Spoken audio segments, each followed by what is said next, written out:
અમને ભગવાન ભોળાનાથ બહુ વાલા છે. કેમ? બહુ ભોળા છે.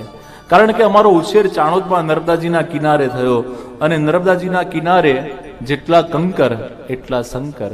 એટલે શિવજીને એટલી બધી પૂજા કરી કે શિવજીએ આ પુષ્ટિ માર્ગમાં પ્રવેશ કરાવી દીધો.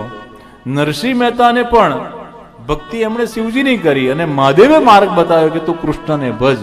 મને એવું લાગે છે કે મારા જીવનમાં પણ અમારા એકલિંગજી મહારાજ ચાણોદમાં બિરાજે છે, પરમહિત ધામ આધ્યાત્મિક સંકુલમાં. અને પરમહિત ધામ ઘણા બધા અહીંયા બેઠેલા ત્યાં આવ્યા પણ હશે, પરંતુ તમને મારા મનની વાત કરું તો નાનપણથી એક એવો ભાવ કે ચાણોદમાં આટલા બધા યાત્રાળુઓ વિધિ માટે આવે અને કોઈ વ્યવસ્થા નથી, તો આપણે કંઈક કરવું જોઈએ. અને એ જે બીજ રોપાયું, એ બીજ એ જ પરમહિત ધામ આજે વટવૃક્ષ થઈને ઊભું છે. માતાજીએ આપેલા સંસ્કાર, નર્મદાજીની નિત્ય ઘાટે થતી આરતી, અને રોજ એમાં પ્રસાદની લાલચ કે રોજ આરતી થશે ને પ્રસાદ મળશે, તો એ સંસ્કારોથી ધીરે ધીરે આ ક્ષેત્રમાં પ્રવેશ થયો, અને થયું કે આપણે કંઈક એવું કાર્ય કરીએ જે સમાજને, નગરને અને દરેકને ઉપયોગી થાય. પરમ એટલે અલ્ટિમેટ, અને હિત એટલે કલ્યાણ.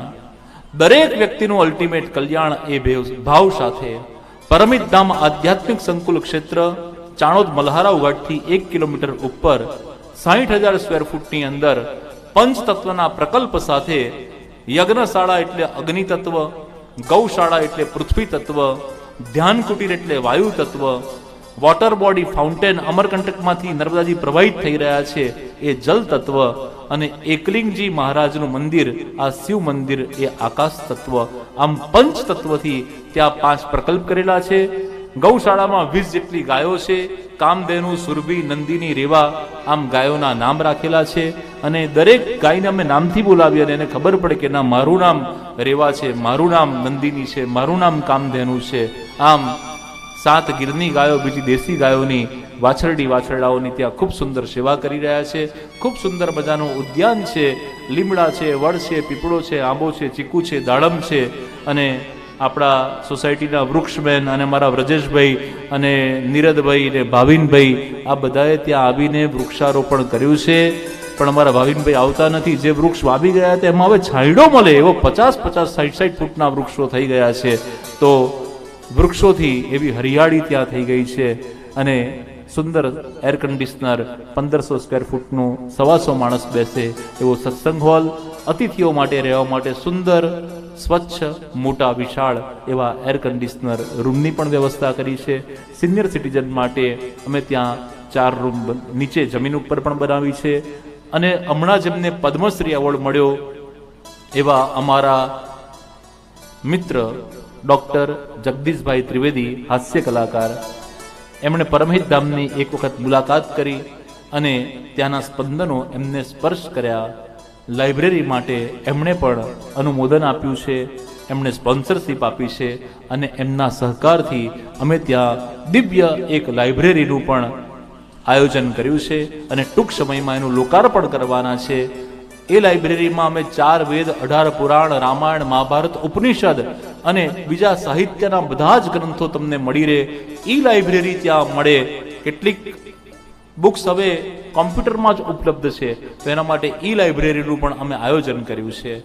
એક ભાવના એવી હતી કે વેદના નામ તો બધાને આવડે છે. મને ચોક્કસ ભરોસો છે કે અહીંયા બેઠેલા બધા જ 4 વેદના નામ કડકડાટ બોલી જાઓ, ઋગ્વેદ, યજુર્વેદ, સામવેદ ને અથર્વેદ. પણ એ જ પ્રશ્ન હું એવી રીતે પૂછું કે આ 4 વેદને કેટલાએ પુસ્તકના રૂપે જોયા છે? ભણવાની વાત જવા દો, જોયા છે કેટલાએ?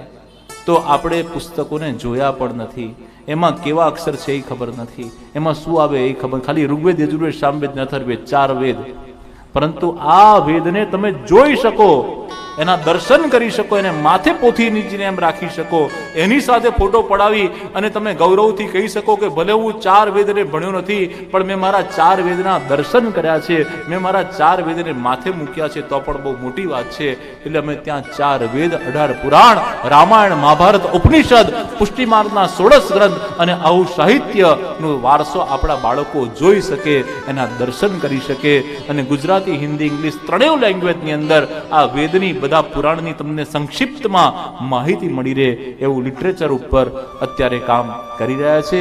ત્રિવેદી પરિવાર સાહિત્ય સાથે જોડાયેલો છે અને ભાવિનભાઈના કાકા સાથે ઘણા સત્સંગ અને પ્રવચનમાં અમારે કાર્ય થયું છે. શ્રી વિરંચીભાઈને પણ હું ચોક્કસથી આ ક્ષણે યાદ કરું. વિરંચીભાઈ કાયમ કલ્યાણ પ્રસાદમાં આવે અને મારું પ્રવચન હોય અને એમ સાથે પેરેલલ ક્યારેક એમનું પણ હોય, ત્યારે અમે ખૂબ સંગોષ્ઠી કરતા. ઘણી બધી સ્મૃતિ ચિત્ર સ્વરૂપે મારી પાસે છે. પણ વિરંચીભાઈની જો અહીંયા પ્રત્યક્ષ હાજરી હોત તો ચોક્કસ એમનો રાજીપો વિશેષ હોત.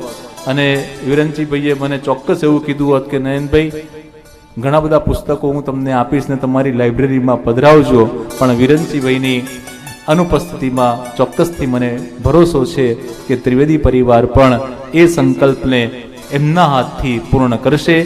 તો ચાણોદની અંદર પરમહિત ધામમાં આપ સર્વનું હંમેશા માટે સ્વાગત છે. આપ ગમે ત્યારે ત્યાં આવો અને ત્યાંની પોઝિટિવિટી, ત્યાંની સકારાત્મક ઉર્જાનો આપ જાતે અનુભવ કરો.